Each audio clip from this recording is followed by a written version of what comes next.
So, if organizing hasn't worked in your home, it's not because you need better bins. It's because you're doing things in the wrong order. So, most of us were taught to organize first, but organizing only works after you decide what's going to stay.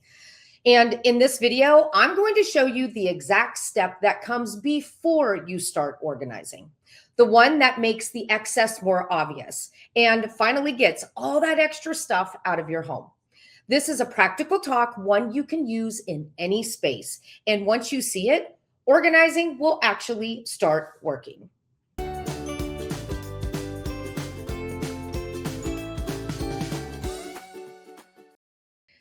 So, hello everybody. If you're new here, I'm Tracy Lynn, and around here, I help women downsize their homes in a way that actually fits the life they're living right now. And if you've been around for a while, you already know I talk a lot about downsizing and right size living. And I know some of you are probably thinking at this point, okay, Tracy Lynn, I totally get it.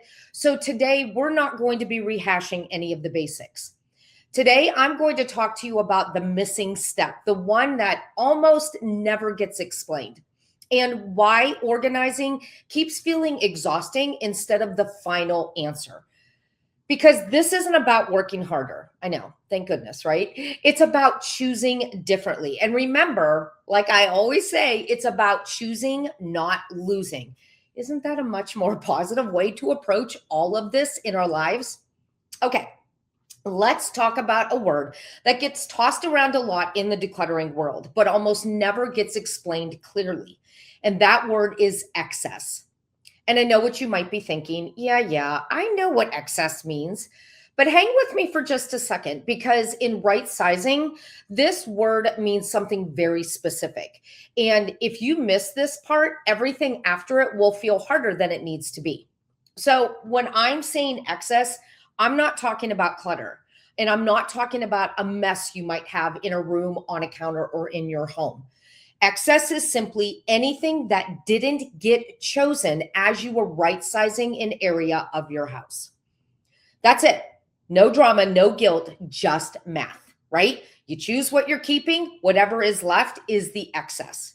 And once you see that, things stop feeling confusing when you're right sizing your home and start actually feeling like something you can do and keep up with. That part's even more important.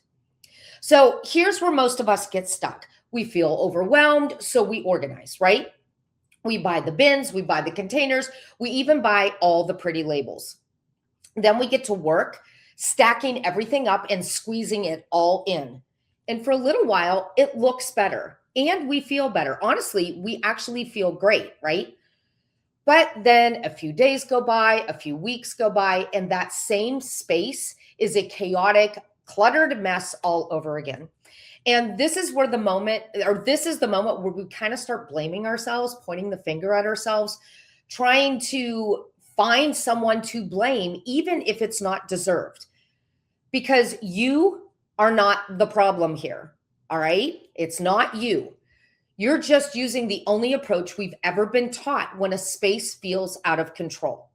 And here's the truth I want you to hear clearly. Organizers are not a solution to a clutter problem. They don't remove the excess, they just hide it. Even with the bins and the labels, you still have too much. Too many backups and too many of those just in case items. I know we all have those, even me. And here's why this matters so much, especially in this stage of life we're in right now.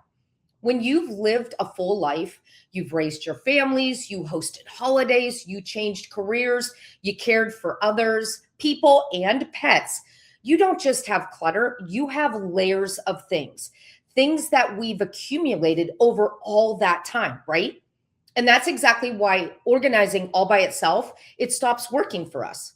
Because organizing, it doesn't remove that excess, those additional layers we no longer need. It just rearranges it, right? And that's why it feels like, oh my gosh, this is working so well in the beginning, but it's a process or a solution that we can't keep up with because there's too much stuff in that space where you put the organizer.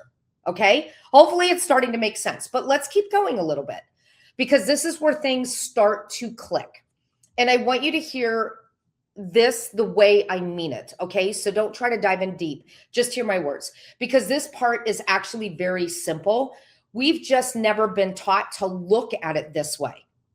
So, excess isn't something you have to hunt down. It's not something you have to look for. You're not going to stand into a room and ask yourself 100 emotional questions to identify that excess.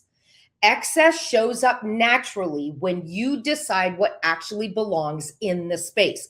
And when I say space, we're talking drawer, shelf, it might even be an entire closet. You choose your favorites, the things that you truly want to keep there. Everything else, it just kind of reveals itself. And this is where so many people tend to get tripped up. Once something has been identified as excess, we try to make it behave. We try to tuck it away, stack it, store it, squeeze it into a bin, right? I'm guilty of that too. And instead of recognizing what is really happening, because excess isn't meant to be organized. We've already said that a couple times now. It's served its purpose for you, and it's time to now serve its purpose for someone else. And that's why forcing excess to stay, it never really works because you're asking something that no longer belongs in your life or in your home or in that drawer or on that shelf to somehow magically fit. And once you see that, if it doesn't fit, it needs to go, then you stop fighting your home, right? And you start making progress instead by giving a designated area to the things you have chosen to stay. I know it kind of sounds like one of those, I've said this before, it sounds like who's on first, right? But it's important to understand you choose what stays, that helps you identify what is excess, and then you streamline what stays so it stays put away. Does that make sense? I hope it does. So here's the truth. Organizers are not the enemy because, I love me a good basket. I love a great shelf, and I love a great new gadget that's meant to give a specific home to our things. But organizers have a specific job, and that job is not to make too much fit. The organizers are what I like to call location tools, right? That's just a fancy word for designating a home. That's all that means. So they help you give your things that you're going to keep a specific spot where they're going to belong. That way you can put them away easily and you can find them easily. Those are two key steps that keep the random stuff from taking up space on countertops and tabletops, right? So for example, a shoe organizer tells you where your shoes belong. So you hopefully put them all the way away. A garment bag protects that formal dress or formal suit that you decided and chose to keep. That's the specific home where it belongs, right? A baggie organizer, do you ever see those bamboo baggie organizers for your drawer? That gives you a specific location to keep those freezer bags, food storage bags, and lunch bags, right? That's what organizers do. They support what is going to stay. They don't create space. Your decisions do. You decide what's staying so we can get rid of what doesn't, and that's what creates the space. Is it starting to click now? Because I hope it is.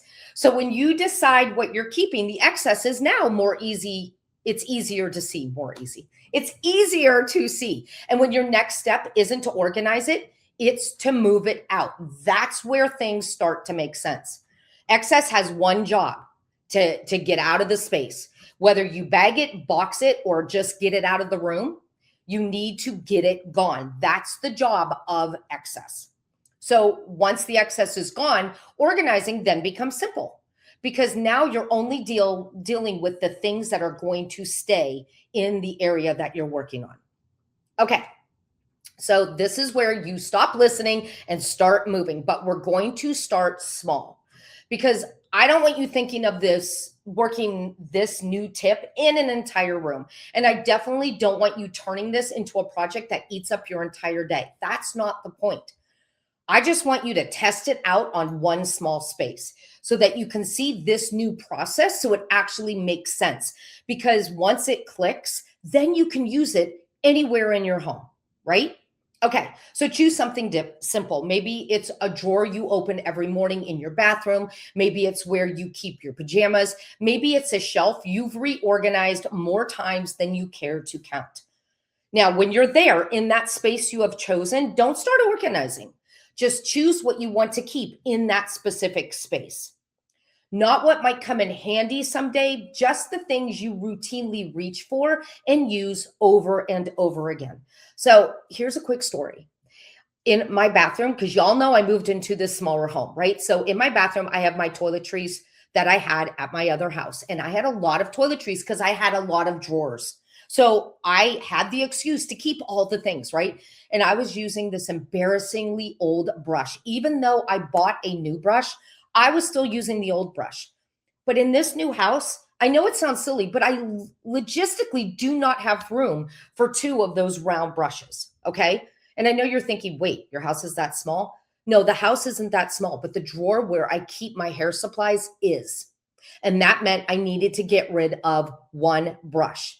So I got rid of the brush and I kept the other brush, and that freed up space. So now my organizer that I chose for that drawer actually makes sense because I wasn't trying to shove two brushes in there. I was only shoving one, which is what I realistically need to do my hair every day.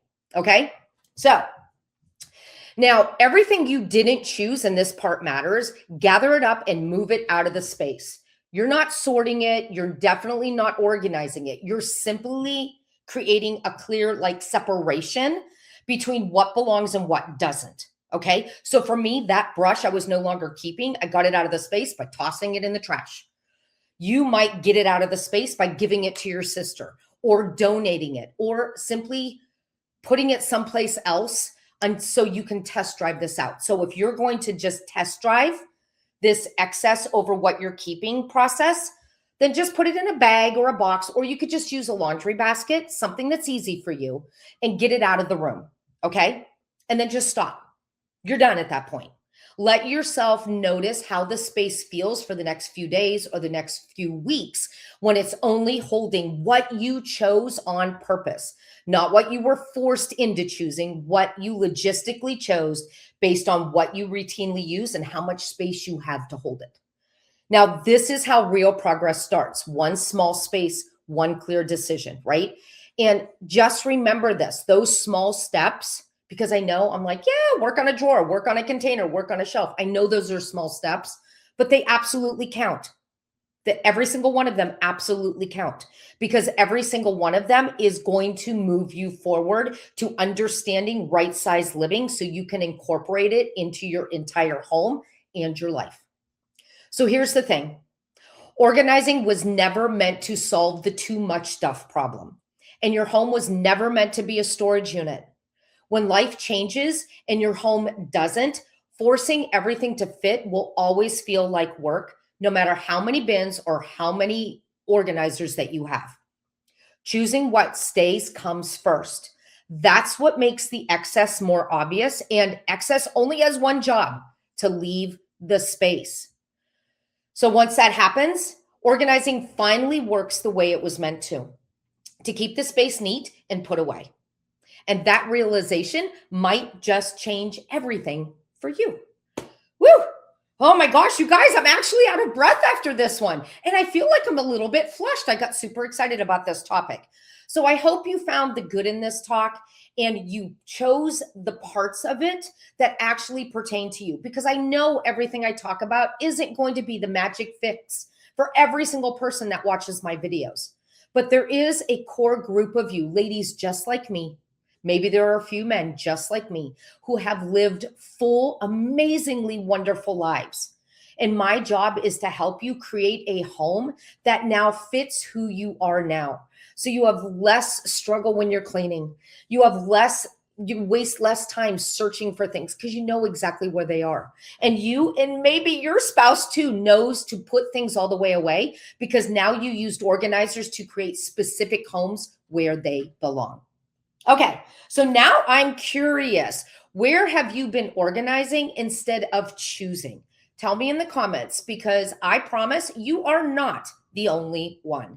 And while you're there, be sure to give the video a thumbs up and to hit subscribe. Okay, friend, you have your marching orders. Go choose one small space, and I'll see you in the next video. Take care.